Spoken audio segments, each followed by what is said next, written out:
दोस्तों, कुंडू न्यूज में आपका स्वागत है। चैनल को लाइक व सब्सक्राइब करें।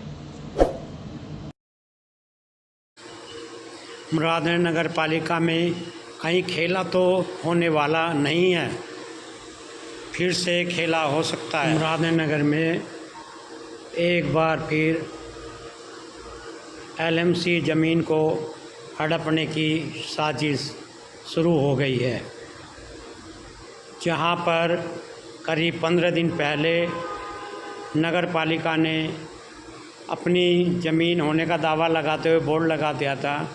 वहीं नगर पालिका ने वह बोर्ड हटा दिया या वहां से वह बोर्ड फाड़ दिया गया।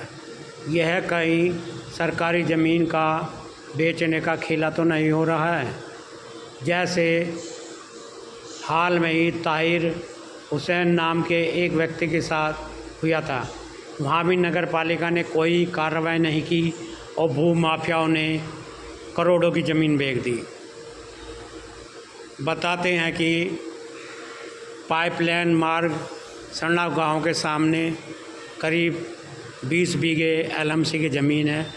उसके पीछे कुछ बिल्डरों ने 56 बीघे ज़मीन खरीदी है, जिसकी कीमत करीब 100 करोड़ के आसपास की है।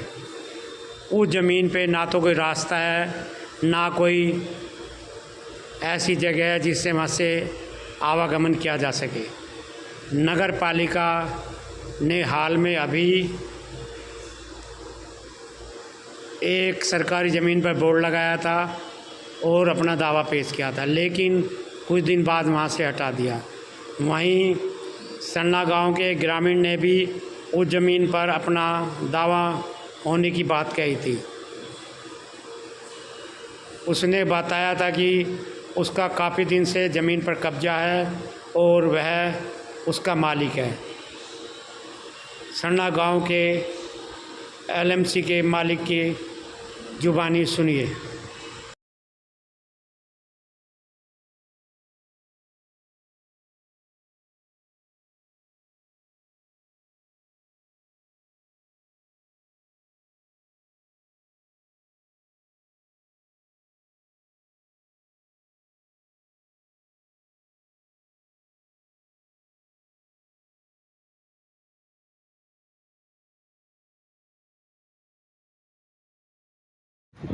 क्या नाम है आपका?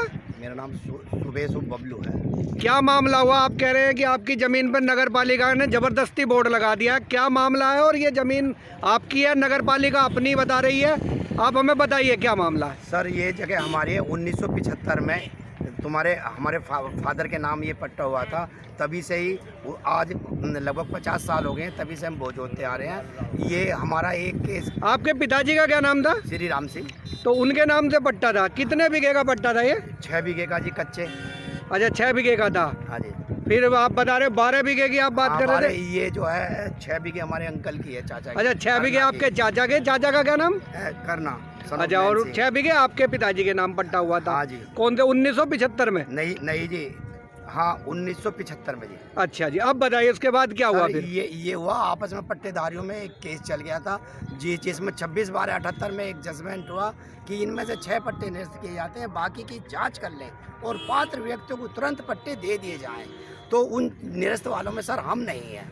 उसके बाद ये कमिश्नरी गए, जो कि 1/3/82 में सेम वही जजमेंट किया जो लोअर कोर्ट ने किया था कि 6 के निरस्त कर दे, बाकी की जांच कर लें।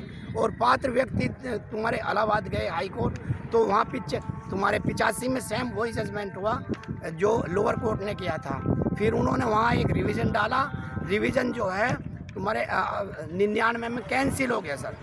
उसके बाद तुम्हारे हम लोगों की जाँच हुई, जो कुछ आदमियों के नाम छूट गए थे चढ़ने बिगर, जिसमें लेखपाल, कानूगो, पटवा, तुम्हारे नायब तहसीलदार, पीएलआर और डीजीसी की रिपोर्ट लगते हुए 1/5/95 में हमारे 75 के आधार पर ही हमारे सरकारी रिपोर्ट में नाम आ गए।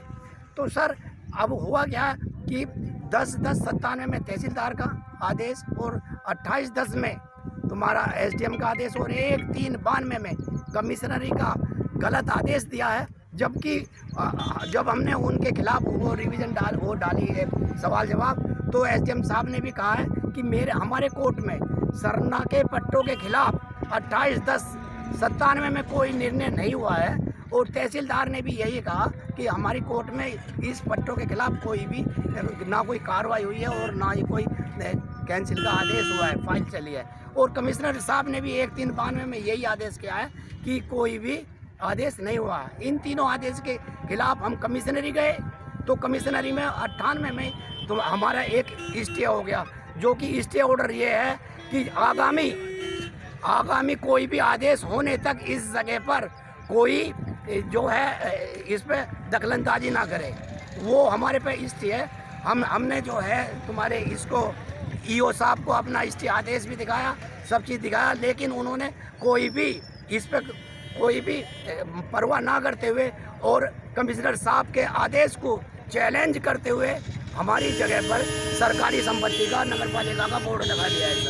सर हमारे आपसे रिक्वेस्ट है कि हमारा न्याय किया जाए और प्रयुक्त भूमि हमें दी जाए। हम वाल्मीकि लोग हैं और मैं एक ब्लाइंड आदमी हूँ, और मेरा एक छोटा भाई हैंडीकैप्ड है वो भी, और उसकी वाइफ भी हैंडीकैप्ड है पैरों से, और भाई आंखों से भी अपाहिज है। हमारे साथ बहुत जो है अनर्थ किया जा रहा है, और इसी पे ही इसी जगह से ही हम दो परिवारों का निर्भय चल रहा है, पेट रोजी रोटी चल रही है। ईओ साहब से जब आपने बात की, चेयरमैन के पास आप गए फिर? नहीं सर, चेयरमैन साहब के पास हम नहीं गए। तो ईओ साहब से आपने बात की, तो ईओ साहब ने फिर क्या कहा? ईओ साहब ने कहा कि नहीं ये तो सब गलत है, और कागज भी दिखाए आपने? ईओ साहब हाँ, हमने पूरी फाइल दिखाई, जो भी मैंने बताया ये सब पूरी फाइल दिखाई, लेकिन इसको सब नज़रअंदाज करते हुए उन्होंने जो है कमिश्नर साहब के आर्डर को चैलेंज किया है। सर तो अब आप क्या करेंगे और कहाँ जाने का आपका इरादा है? सर हम इसके लिए मुख्यमंत्री प्लस जो है कमिश्नरी और हाई कोर्ट भी जाएंगे, और इन पर अगर हमारे ये नहीं कोई इस पर कार्रवाई की तो हम ईओ पर कंटेक्ट ऑफ कोर्ट कराएंगे सर।